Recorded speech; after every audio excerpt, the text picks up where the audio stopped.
You're the Florida version of Sex in the City, JD. That's when I was smoking my cigars.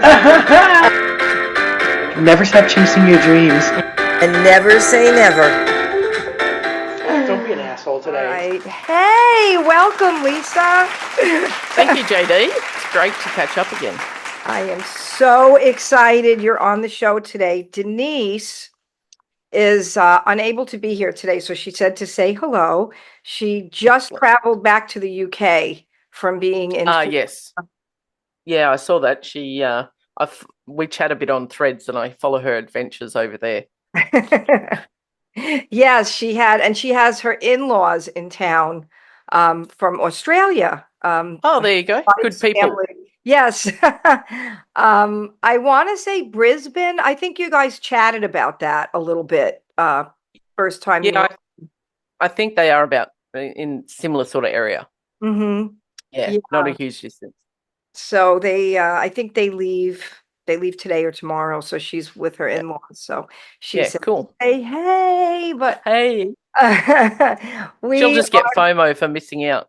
Yes, she will. And she'll be here when we have you back, because like I said, we'd love to have you as a regular here in the mix. Yeah, that would be amazing. So much fun. It's always fun chatting to you guys, together and individually. I was super excited when you reached out yesterday. So yeah, I was excited that you could make it. What you are doing with your work is so inspiring to me. I mean, so much so that I reached out to you for a session of basically coaching on, like the content you're putting out and in the way you're doing it. It's tireless. It looks like it's like, do you ever sleep? Well, I do. It's funny. I said to Sharon last night, like there's four different social media channels that I look after for my own projects now, and they're kind of, couple are related, couple are very different. So it's, I feel like that at the point I'm at in my life at the moment, I don't know that I've ever felt so creative and like had ideas for something and had the freedom to like just execute on them. So that's been a really interesting shift for me, and I have changed roles. I stepped out of a role with the company I was working for about 4.5 years. So now I can pretty much just do, my own direction. And if something strikes me as a good idea, or I think it mostly not as an idea as like, yes, this is going to make me millions, but is this going to help someone else? Is this going to add value rather than just doing something for the sake of it? Yes. Yeah, that is so important. I was just talking with the girl who did the plumbing here today. I said she also works as a theater director, and her wife is an actress and also a director. And I said, it's so important to do what you love. Like now you're doing this probably full time, right? Yeah. Is because it's like, it's such a cliche, but you never work a day in your life if you do what you love. If you can somehow make your passion your work, that's awesome. And I would imagine, like I could see from the people that comment on your podcast and the reels you put up that you are helping a lot of people. But I know you get private messages, probably more so than the people that are messaging you publicly. That would be a great feeling. And it's like when I first spoke to you girls, like I'd literally had maybe 1 or 2 episodes out. So it was all like new and whatever. So now I've just published episode 25. So wow. I know it's not like a remix 200 episodes, but I got like 10%. But it's really interesting that like I've got more comfortable with it and talking about my stuff. But when I'm recording an episode for Big Gay Overalls, I'm just whatever had been ruminating in my brain for the week, then I talk it through and talk about my experiences.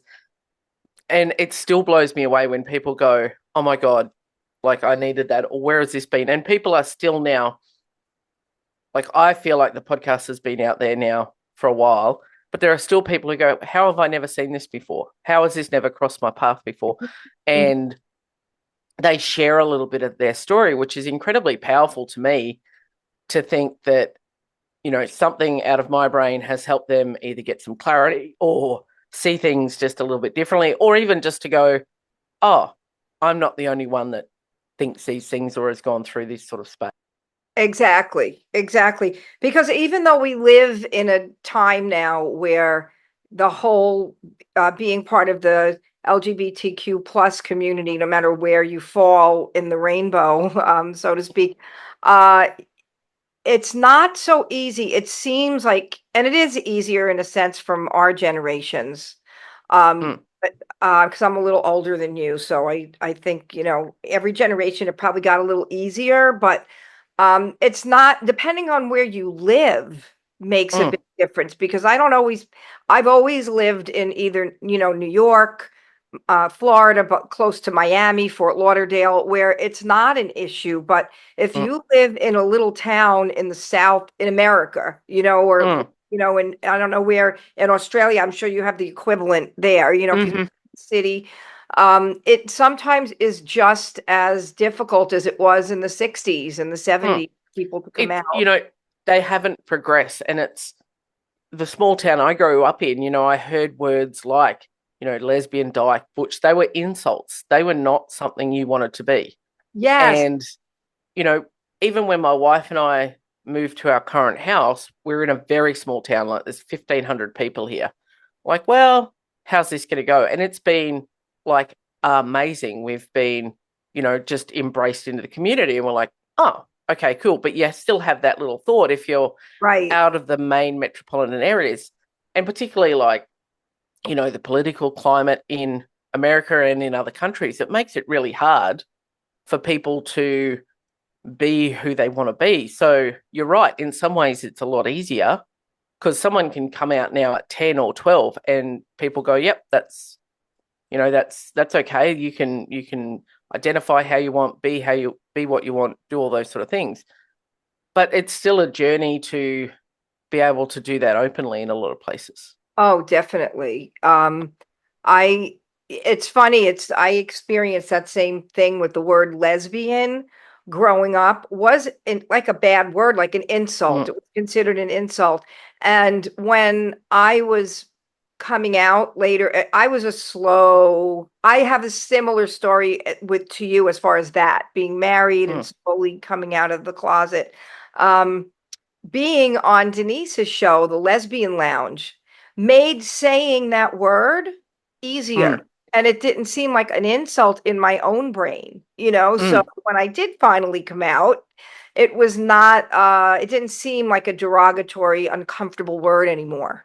Yeah, because they made it okay and made it fun. Did. And yes, even I remember the first episode I was on with you guys, and I remember, Denise talking about the name of her original show, and I'm like, you named a show that? Like, even then it's still like, I was like, oh, but it's and at the time that show was out, it was quite a out there, reference, but it does help people. And I was talking about this the other day, that if we can take back the words and use them ourselves, we take away the slur and the power, and we can actually, make them something for us, and you take away all that other stuff.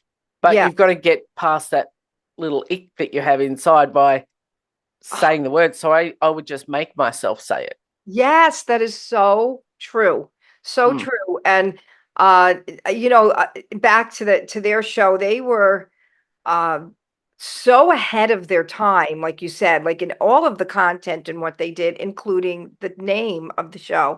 And I was on their show quite a bit, and I used to go when I was still straight and married, I would go and play in the event. So they'd be doing poolside events in, at different, either it was a Pride Fest or some kind of an event for women. And it just made the whole process for me easier when I finally did come out. And what was funny was that I think I was the last to know. Like, everyone already kind of knew. Like, I think you had that experience too. You had on our last show that you were on. You did experience that, where people were like, well, why are you finally saying it? Like, no one seemed surprised, right? No. And most people. If you can be surrounded by a community and you can see that it's okay. But like, at the time I was wrestling with it, like, I didn't know that anyone had ever gone down this path late in life and navigated things like, how did that even work? And then now that I've started immersing myself in it, like there's, 10,000 Facebook groups, there's people have written books about it, and you're like, oh, it's like actually a thing. But if you don't have it, so I guess for you being surrounded by like all those women, you're like, oh, this is okay. Like like these are all people having successful lives. Like their world didn't end, even though you feel like it might at Right. the time. Exactly. Yeah. And even after I got divorced, it was a while before I was actually out. I was still in, and a little bit had to do with the fact that I was playing country music, and country music in the States, it's like a taboo to be. And then it was just in general, I just wasn't in my own self ready yet to do that, because the whole thing of the divorce didn't happen because of me coming out. That was it happened, I came out as a result of the divorce. I don't know if how long, if ever, like I would have ever stayed, and never lived my truth. But it was just an unfortunate event of my ex-husband cheating on me and me finding out. And looking back, I guess, I really can't blame him, because I was so absent from the marriage, although it could have been probably done in a better way. But it took me years of therapy to realize he didn't need to cheat for me, yes, to be that. But, I always blamed myself then, because I was always running away towards the music as my excuse. But, yeah. you But probably.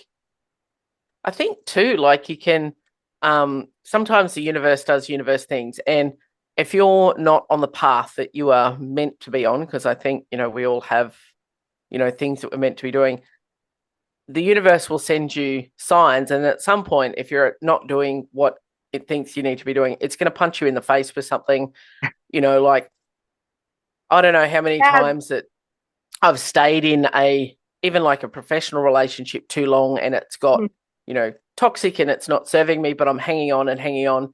And the universe eventually just goes, okay, I'm going to make this end now disastrously. So you have to move and do the next thing.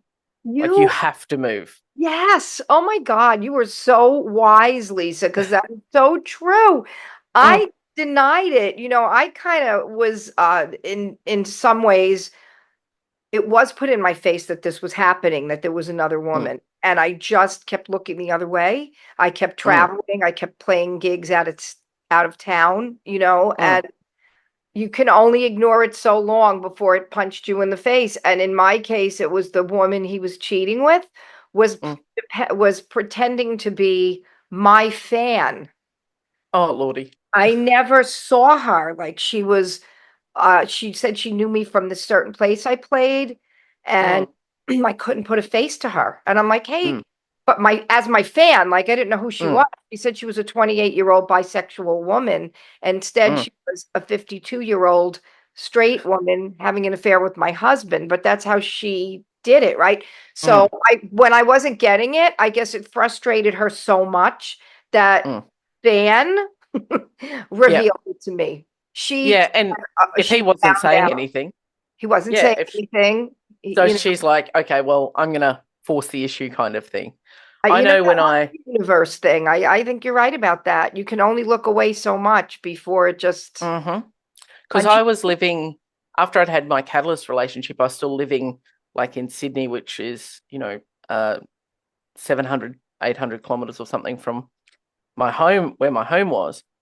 So there was nothing down there for me, but I kept hanging in there. And then I got a notice to say that the apartment I was in, the lease was going to be ending. And I was like, okay, well, I could go home. And then I'm like, oh, I'll find another apartment.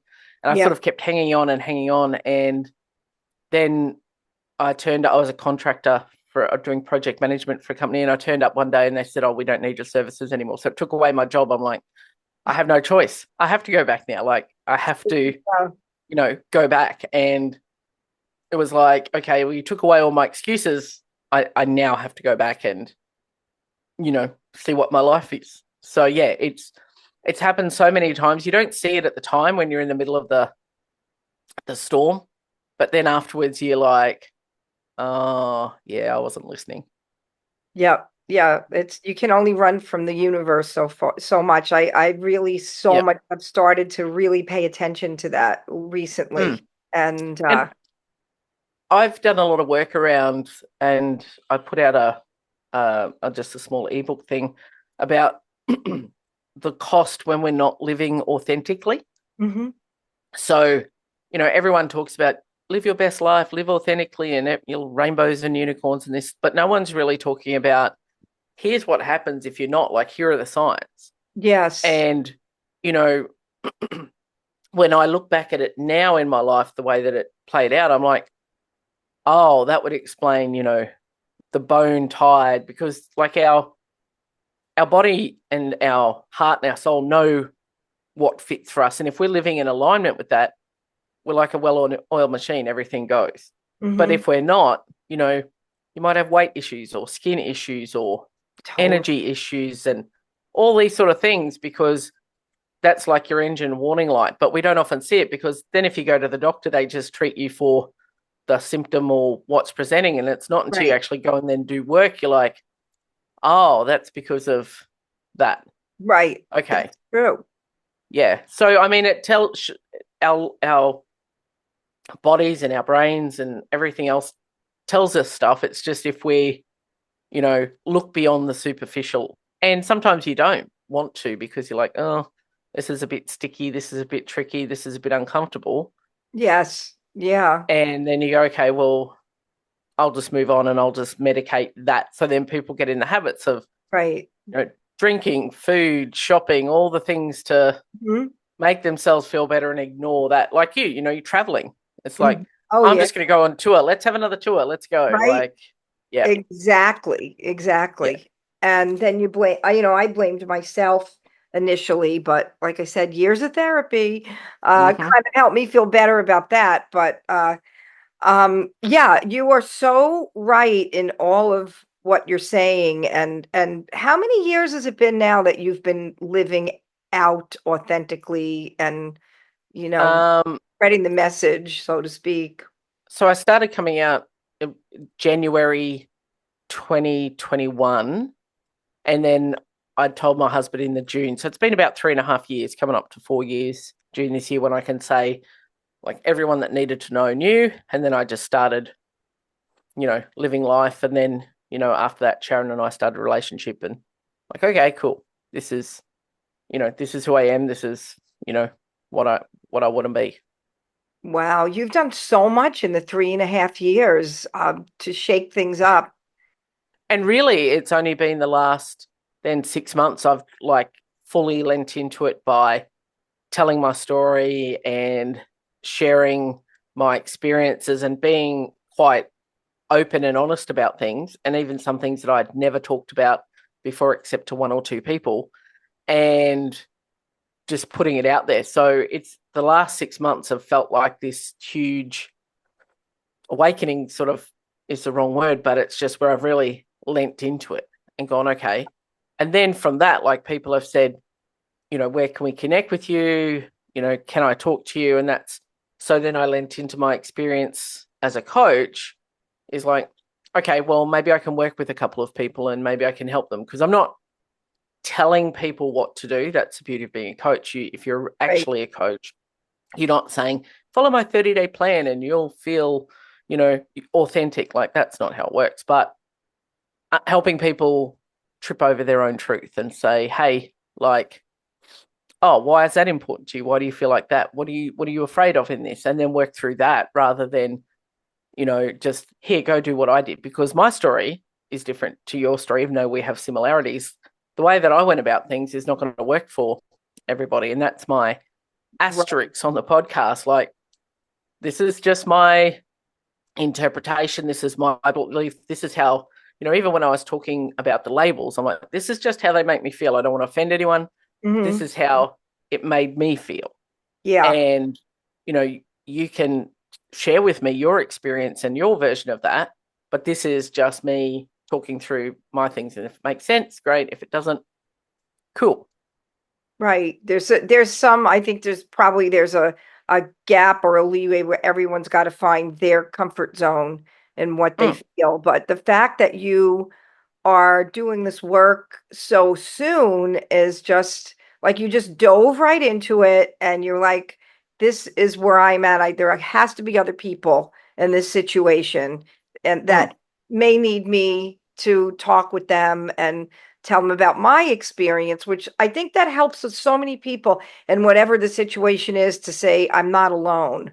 There's someone else that feels this way. There's someone else that's going through it. And if you can see that that person survived it and they're doing great and they're doing okay and they got on the other side of it, it really helps you to be able to do that. I know that's true of me, like with whatever the thing might be. And it absolutely is. And even if you're just an anonymous listener listening to the podcast, you know, and you never reach out but like I think a lot of what I tend to see which is sort of what led me down the path of starting to tell my story. And a friend said to me, someone out there needs to hear your experience because I'm in a few Facebook groups and there's a lot of, I've come out, I'm alone, everything's hard, I think I made a mistake. And, we can get stuck in that like suffering. It's not meant to be easy. And that guilt shame cycle of, well, it was my choice. So now I've got to, do all these things. And I think that when you can hear positive stories of where people have had a happy ending, but had to do the work to get them, it wasn't just hey, I'm gay and now my life's amazing. Like I had to do a lot of work to even get me to the point where I could have this podcast. Exactly. But to see that you can have a happy ending, it doesn't always have to be, well, now I'm going to be alone for the rest of my life. Everybody hates me. It doesn't have to be that, but we don't, if you get stuck in the Facebook cycle and stuff, that's what you can see all the time. And then you can go, I know there's a lot of people in those groups that are questioning that go, oh, well, maybe I'll just stay where I'm at. Maybe I'll just stay. Absolutely. Yeah. So I think it's good to have an alternate perspective, like did the work, got a happy ending, still doing work versus this is just too hard. It would be easy to have stayed in some respects. Exactly. In some ways, it is more, people don't want to leave their comfort zone for something that's maybe a little scary. If not, you can't always see the better on the other side of it, but so you are doing, you have the podcast, you have, do you do private coaching? Do you do one-on-one at this point? Yeah. So I offer just some limited spots for people. Usually the main offering I sort of have is a 6-week authenticity blueprint. So I do authenticity coaching, and that could be for anyone going through a life change. It doesn't have to be identity or coming out. Right. Because, when people are going through this transition, if we don't have a good foundation, so you don't know your values really, you don't know what makes you happy, and you don't know what fills your cup, and you don't know what you really want, then you go and make this huge life transition, and it can be, just a major shitstorm because you built a mansion on a house of sand, and it's on a foundation of sand, and it's not going to stay up. So the idea of the 6 weeks, because I don't want to, there are some people, and it really annoys me. And that's why I delayed long and hard about offering coaching, because you see a lot of people in this space who offer something just to harvest clients. So they created a Facebook group to harvest clients. Right. And I was like, I'm not that person. I'm not selling you anything. I don't want to do anything. I'm just doing the podcast, and I just want you to be part of the community. So I had to get past that of going, well, maybe there's people out there who need to, my skill set, and that's okay. And I don't, they can lock people into a 12-month pay every week, and you're in for 12 months, and like, here's 6 weeks of work. It's going to get you started, and then you can decide what you want to do after that. Yeah. So it's very small, but it's very focused. Like, here's the outline of what we're going to talk about in 6 weeks because these are the foundations. Mm-hmm. And so I offer that. I've got the Big Gay Overalls podcast. I've put some ebooks out. I'm still writing like my book Yeah. of my story. I need to get a wriggle on Yes. because I've been dragging my feet a bit because it's very easy for me at the moment to create all these other things. Yeah. And then, that's like harder work because you got to sit and you got to dig around and stuff. Whereas now I'm like, oh, I'll go write an ebook on this. Okay, off I go. The side distract. Yeah. I wanted to ask you about that because so you have more. So okay, I was going to ask you about your writing your story, your autobiography. You've written other books, so you have other books out there already. Yeah, just like 50-page ebooks. One is on, it was actually an Amazon bestseller. I was ahead of Rebel Wilson on the bestseller list for a while. So I'm like, sorry, Rebel. It's called Dying Inside, The Cost of Living Within Inauthenticity. And I just put another one out there called From Doubt to Doing. So getting around that mindset, I don't know if I can do something to changing it through steps and graduated sort of process to be able to go, okay, now I can take some action on whatever it might be. Could be a fitness goal, doesn't matter. And I also have my fitness, because that's easy for me to do. It's like a mechanic for me, back on the tools offering fitness and nutrition coaching, because when I exited this other job, I'm like, well, girls got to eat, got bills to pay. So I leaned into that, and that's when I started the second podcast. I have the Microdosing Growth podcast. And here's a tip for new players. Do not call something microdosing, because you'll get the spam bots replying on every post on Facebook saying, we can hook you up. And, it's like I spend a lot of time blocking comments, but 3 5-minute episodes a week focused on personal development. So I talk about a concept, give an example, and then give one actionable thing that someone can do. Because sometimes if you're listening to a podcast that's 45 minutes, even 30 minutes, you get to the end, and if you've been driving and you're like, oh, what was the thing that I was going to take away from that? What was the thing I was going to do? Yeah, yeah. So I had the idea the other day when I was driving coming back. I thought, what about like mini chunks of like practical things that people can do? So I came home and created it, and only started it last week, but just something that people can listen to while they get ready to work, before they go to work. And then it's just one thing they can do and, execute. So I created that. So they're kind of like, I've got my health and fitness and general wellness. Is that about fitness? Is that it's more about like personal development. So like last week I talked about developing a growth mindset, and then the third episode was about emotional resilience and understanding that, like, if you own your emotions and put name on things, like, you're not going to feel like as overwhelmed. And it's okay to feel the feelings. And the beauty of them being less than 5 minutes, like I can publish the whole episode on social as a reel, as well as the normal podcasting channel. So it's sort of kind of, personal development, not targeted, or not even that anything I do is targeted, but not sort of with content that's relevant to people who are my Big Gay Overalls audience. Oh, I see. So, it's in general. Sort of, general. Yeah, it's more general. But Big Gay Overalls and my authenticity coaching are like, let's talk about life change. Like, let's talk about, bigger stuff that's happening. That's amazing.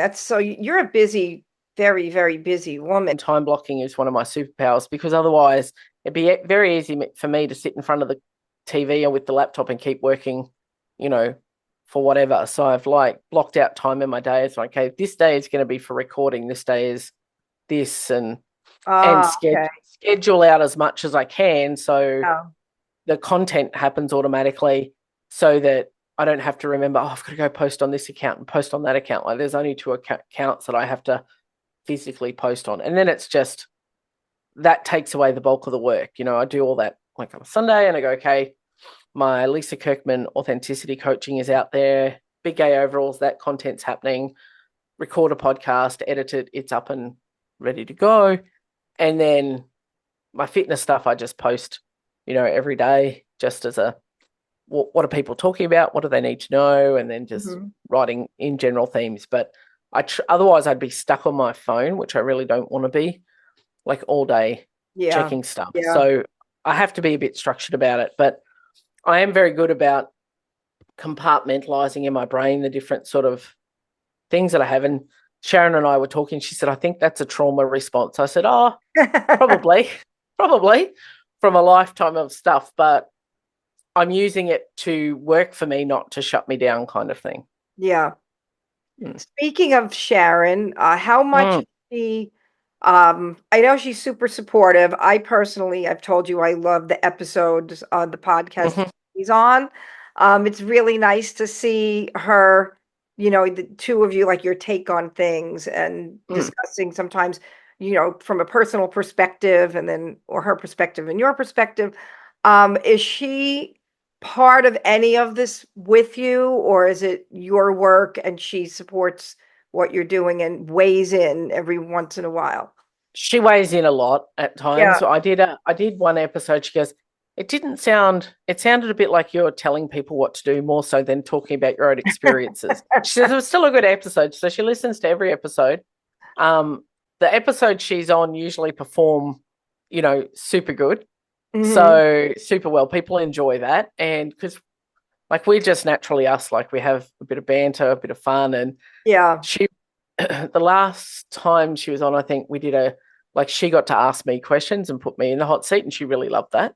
And she will come up with ideas and go, I think you should talk about this, or maybe something's come up for me and we've dug in. She goes, you should talk about that on the podcast. I'm like, oh, should I? She goes, yes, you should.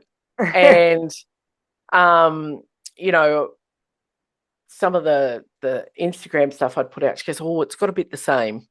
Like, I think you need to make it different. So she's involved from not the practical doing sense, but as in helping, me clarify ideas, or I talk about something that I'm thinking about doing, and she'll come up with, ideas. Like yesterday for microdosing growth, she had an idea about, you should do like episodes like while you're getting ready in the morning. I said, well, I can't put the camera in the shower.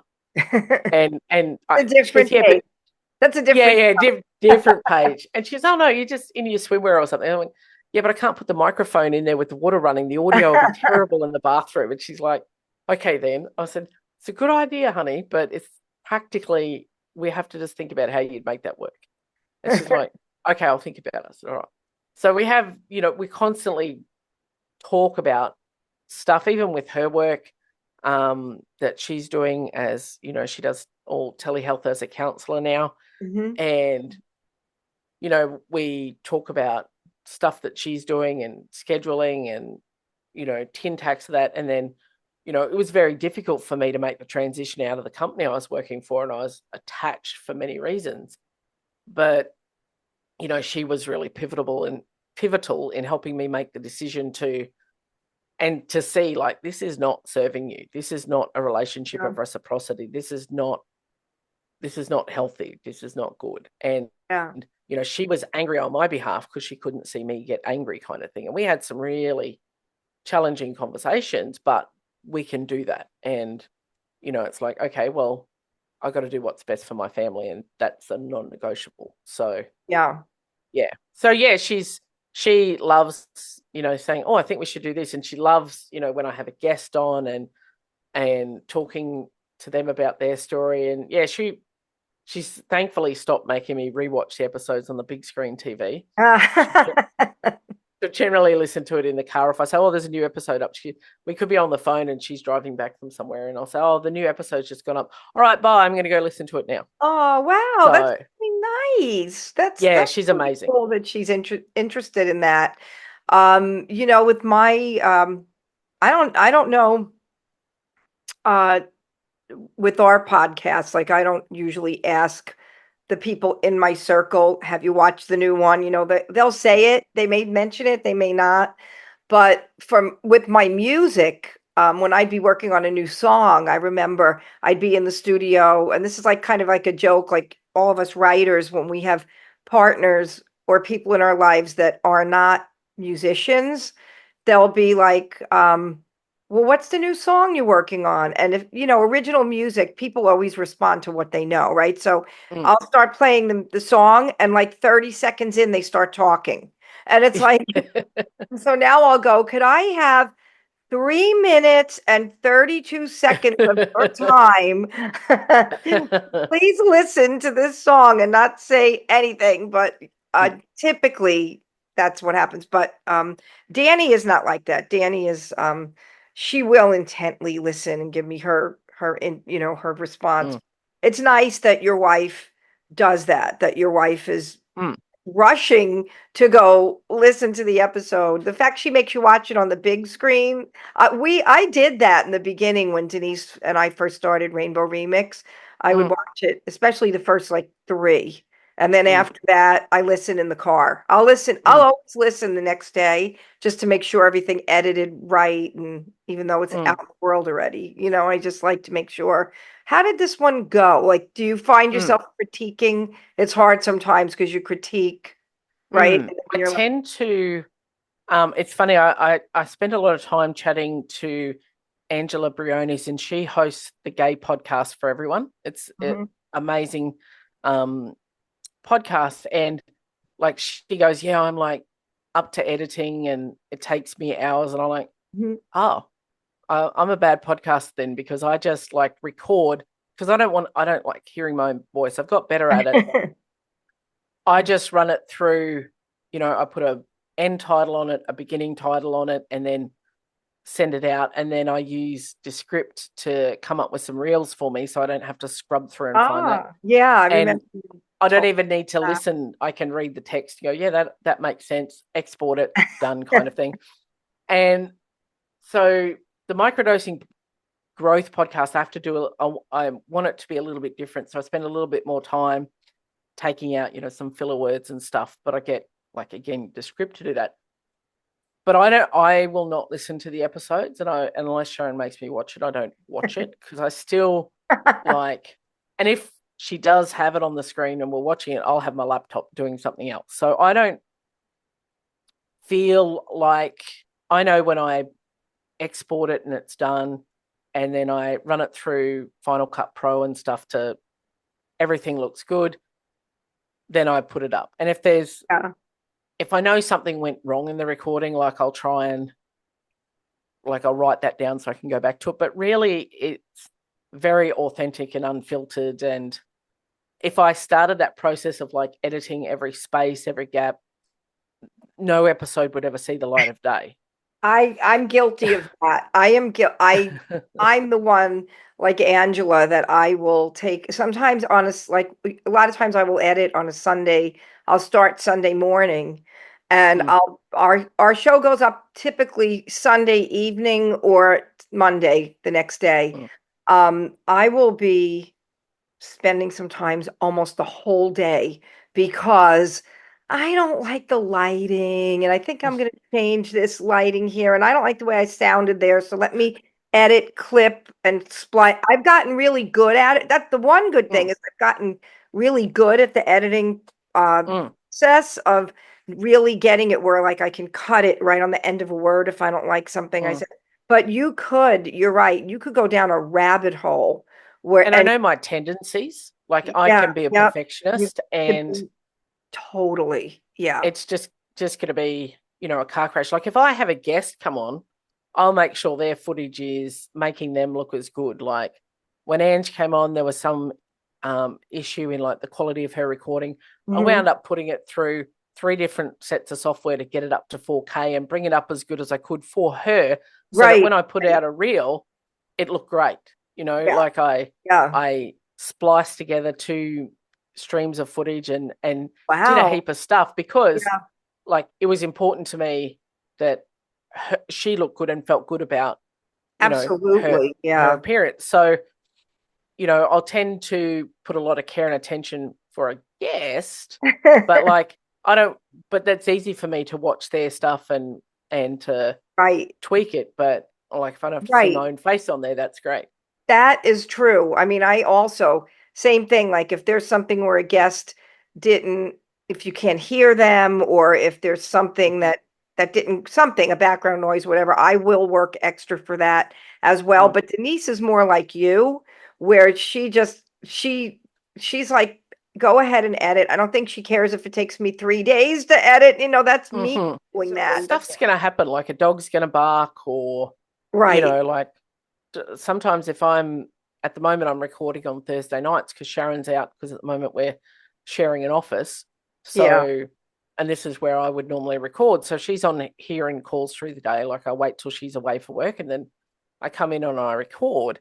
And if I'm home by myself and Dottie barks or decides just to be feral, like it's going to happen.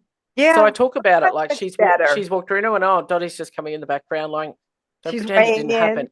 Yeah, it just, she's making a cameo, like. And then Sharon said to me, she goes, oh, I like the bit where you talked about Dottie coming in and, just see this tail walking around. I said, well, like, this is life. This is what happens. It's not right. Perfect. And I've got a little camera gimbally gizmo-y thing, because for microdosing growth, like I want to do one of the episodes like when I'm just walking in the park, because that's real life. And as long as I've got a good quality mic and the audio sounds good, then it doesn't have to just be sitting here with lights and the whole thing. Right. Like, right. I want it to be as authentic as possible, so people in that space, the wellness space, see that and go, oh, I'd like to work with you more on this stuff. Great. Cool. Right. Yeah. That's the space where I have something to offer and interested in people working with me. You need something more exciting. Yeah. Yeah. And this space, though, is more about if you choose to go down a path and you want someone to walk the path with you, then I'm happy to do that. But I'm not actively selling you anything. And I had a really good talk about 2 weeks ago with Jen Vatanen. She hosts the Your Best Damn Life podcast, and she is amazing. I was having a bit of, like, I was really struggling when I exited this other job. Like, what am I going to do? I'm going to have to go clean toilets. Like, what am I going to do? I said, I don't like talking about my projects as it gives me the ick. Yeah. She said, but if you don't talk about it, somebody who needs it, because you're offering it from a place of not just, hey, I've created this to sell something. Like, I've created this because this was a process I went through that helped me, so now it might help you. Right. She said, someone who needs that will never hear about it. She said, so then you're not, doing what you're put here to do. And she said, if it gives you the ick, then you know that that's an activity that maybe you can do it in a different way. So that was a really powerful conversation of, like, that's true. Yeah. Yeah. And I was like, oh, yeah, that makes sense. So it was a good change for me to think about it in a different way, that if your intention is to help and be of service, then I'm not selling to people for the sake of it. Like, I'm not constantly coming on my podcast going, have you downloaded my ebook? And do you know this? And like, I don't talk about that stuff freely because, like, it exists. But I created it not to make money, but to help. Like, there's someone out there that can help. And I'm sure you are. I am sure you are helping probably more than people than you know, because it's such a vast world when you go through social media. You're literally reaching people all over the world. Like, look at us. You're in Australia. I'm in Florida, US. What time? It's early in the morning for you, right? It's 5 in the morning. 10 to 6 for me now in the morning. Oh, wow. Which is pretty good. I used to, my other job, I was up at like 2:30, 3:30 in the morning because they work Eastern US time. But now for the last month, literally, it's the first time, I said to Sharon, it's the first time in about 12 years that I have not had an alarm that was set with a 3 in it in the start of it somewhere. Oh, wow. Because even when I first came back from Sydney, I was working as a personal trainer. So I got up at 3 in the morning twice a week to travel out west and do boot camps, and because I just needed income. So I did whatever it took. Yeah, yeah. And then transitioned into CrossFit coaching, owning a gym. Like, there's been very few weeks in my schedule where at least one day hasn't started with a 3, which is, it's probably going to take you 12 months to bring your system back. So now, like, when I currently work with a client in America, but she loves to meet at 8 p.m. her time, which is 11:15 in the morning for me. I'm like, that's fantastic. You'll get around to it. You'll get to that back Mm. to that rock star schedule where you're Yeah. late. Well, I'm late. super good with my schedule now. I was like, even yesterday, when you said to me, what works for you so you're not up in the middle of the night, I'm like, Yeah. look, anything from like 4 p.m. Or 3 p.m. your time. And you're like, yeah, great, that's perfect. Like, I've blocked out time going, I don't do anything before 4 a.m. my time, which is, middle of the afternoon for you guys. And I'm like, there's plenty of other time. So because I don't, and I can't anymore, like I can't work with 20 people or 100 people, and I don't want to. Like, I really want to work with, a small number of people so I can give them, because when I coach people, like they get all of me, like they have access to send me messages and, to ask questions or share documents and bounce things back. So it's like, I only have, a small capacity, and that's all I want. And that's all I need. Yeah. Like, we don't want to be, we need millions to survive. Like, we have a very simple life, and I see that people charge exorbitant fees for some of this stuff. And I'm like, no, like it just needs to be accessible, because I want people to be able to access resources and information and perspectives that may help them shift their own. That's a beautiful thing. It's great that you're taking something you went through and you survived and are now thriving and helping other people do that. And you're not trying to, just be out there to see how much money you can make doing it. Of course, you need to eat, like you said, but I think it's great that you're turning this into something that you can make your life's work, because the passion that you put into it is so, like I said, completely inspiring to me. On the other side of it, for all of our 200 episodes, I know we've reached a lot of people and we cover a lot more diverse topics than what you're doing. But at the same time, we've had certain shows that really zoned in on for people. But I think what you're doing, having this niche and being so specific in helping people, and really it's broad, because now you're saying you have your other show where you could bring that into whatever it is in your life that you need to change, shift, and shake things up. So you are just across the board expand. Lets me talk. Yeah, it lets me talk to a wider audience, because, stuff around like big gay overalls and that, it, like, if someone is not, gay or identifying that space, and they're like, well, I don't need to listen to that. But the concepts I talk about in like living authentically and, apply to everyone. So then the other channels let me talk about things in a broader sense that other people can, listen to. Like, there are still probably, because I don't promote big gay overalls on my other channels, like there's a lot of people who would have no idea that I do it. And that's cool, because, it suits me that you aren't part of that narrative of my life, or that you have those insights about me. And that's completely where I want to be. But then having the other platforms just lets me, talk about these concepts in a general sense.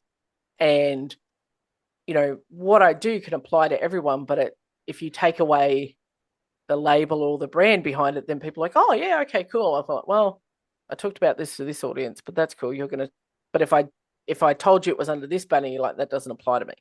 Yeah. And even with, like I said before, some of the Facebook groups, like I'm in them, but they like shit me with the way some of the people, the owners, post to harvest. So I created the Embracing My Big Gay Overalls group off Facebook. It's over on Skool. Yeah. And I've got a couple of dudes that have joined that, because they came out late in life and they're like, you know what? The lesbians are my people. And because one guy sent me a message and he said, listen, if you don't want guys in here, that I said, no, that's fine. If you resonate with it, then come on over. I said, a lot of my content is talking about my experience as a late in life lesbian, but hey, if you get something out of it, then come on over. The water's great. Totally. Yeah, I wanted to mention your school group. That is a forum where people can talk to each other, to other people, as well as with you, right? Yeah, That group. you can post on a timeline, and I post content in there, but at the moment we're doing a 30 days of self-love challenge that I created. So just every day there's a daily activity, when I remember to post it, that is about like just either a reflection or an action that helps you get closer to where you want to be. And it's an open, there's not the rules that some Facebook groups have. Like if you're in it and you have a business, I've got a resources page where we'll post your business. And so if people are looking for something, they can go find it. Wow. Or there's, I've put some quick 30-day courses in there that I developed in my previous role. And I'm like, well, I've got all the content. I'll just put it over here. Wow. And there's just conversation, like people will raise something and say, hey, maybe you could talk about this on the podcast. And I go, okay, cool. I'm not an expert on that, but I'll go find someone who is, and then I'll bring them on. So it's very small, but it's, I'd like to see it grow clearly. Yeah. Just to have a broader diversity of conversations, and, people can bring their experiences to the table, because, mine is not the be all and end all. There's a heap of ways to do this thing. So let's everyone weigh in on it. So that was my vision for that. It's off Facebook, so you don't have to worry about, the ads and everything following you, or someone who randomly sees, oh, look, JD's in this group. Wonder why she's in this group. Exactly. It's completely on the other platform. And it's $5 US a month, only to help me cover the cost of hosting it, because it's about $99 US a month. Yeah. And I figured that might stop some trolls getting in, because they probably don't want to pay $5 a month. So that's a good idea. And people, you can come, there's a free 7-day trial. Come in and have a look around for 7 days. If it's not your jam, that's cool. You can jump out. I like that's okay. that. So I stand corrected. You are very diversified within your niche of living your authenticity. It's actually a spectrum of what you're helping people with. So a rainbow, if you will. It's a rainbow. Yes, it's just like I said. I know I keep using the word, but it's very inspiring, and I am so happy that you are here today, sharing all the other things that you have added to the Big Gay Overalls podcast concept, because you have that Skool, Skool. We'll put a link so people can find you. And then you have the microdosing podcast. So you've got so much going on. You've got the ebooks, 2 ebooks, 2 podcasts, the Skool group, and we're waiting for that autobiography, because I know I want it when it comes out.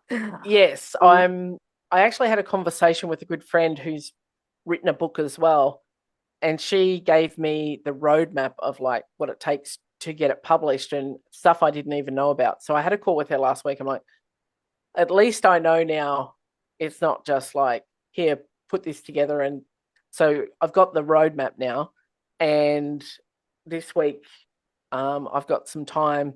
I'm going to be super structured with my schedule and go, this is my writing time every day to dig into this stuff. And now I have a bit of an idea of how to structure it, because I kind of was like, I'm just going to write this. And she's like, don't worry about chapters, just write. Is that a course called Roadmap, or is that? No. It's just, I just called it a roadmap. Okay. Because she showed me. Course. Yeah. Right. She told me, it was a bit like, well, you're over here and you want to get to the opposite side of the country.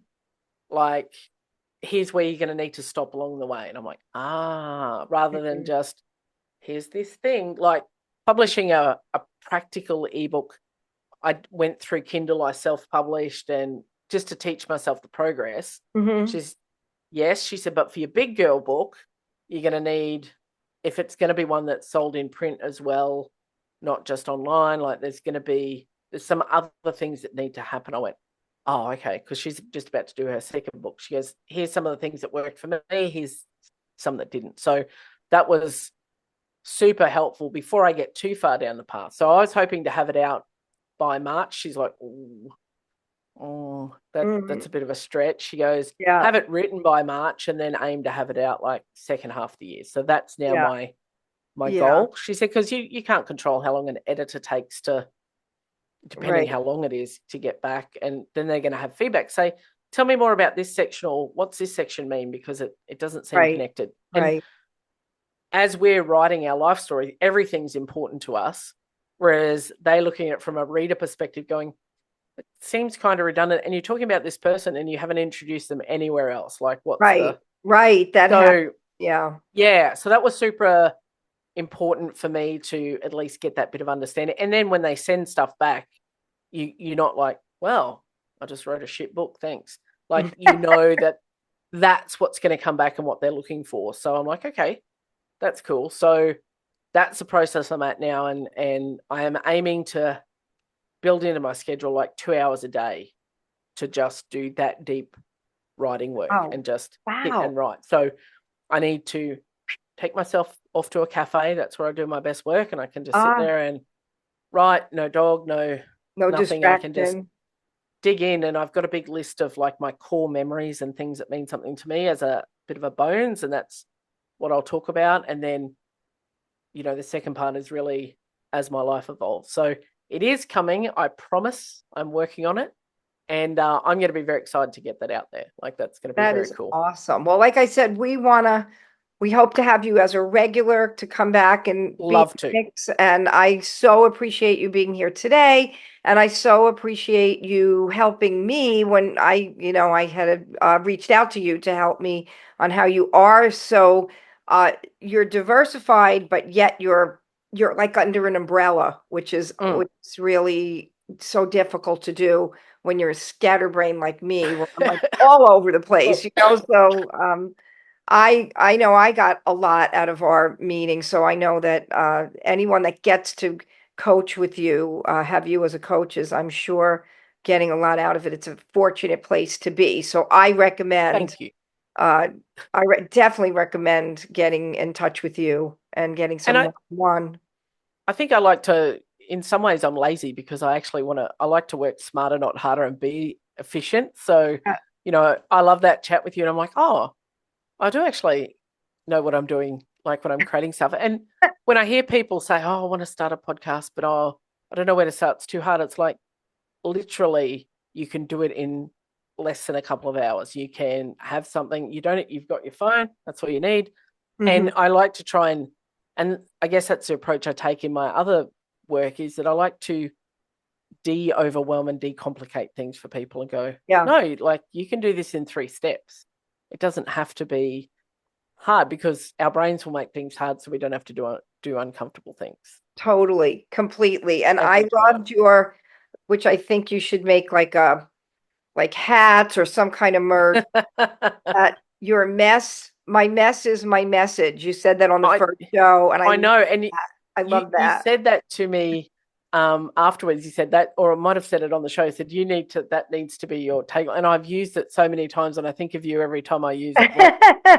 That was JD's, because you girls were the first girls I really got to speak to, and I was like, oh, this is cool. I can be on someone else's podcast, and it was such a good experience. And I became an avid current listener, as well as going back to because you guys have interviewed some amazing people, and I just think that it's super cool, but just awesome humans. Like, when you reach out to me to say, hey, do you want to come back on? I'm like, yes, my schedule is clear. Like, I'm coming. Like, send me a link. Like, let's go. I was excited. I do appreciate you being here today. So thank you so much. I don't want to thank you up all of your time. I could talk to you for the rest of the day, but things to do, places to be, people to see. So, well, thank you, my friend. I've loved chatting to you again, and look forward to getting you on the Big Gay Overalls. I know we keep trying to tee that up. So yes. I'll send you some dates. Let me know what works for you, and let's make it happen. I'd love to be on your show. Let's do that. Let's chat.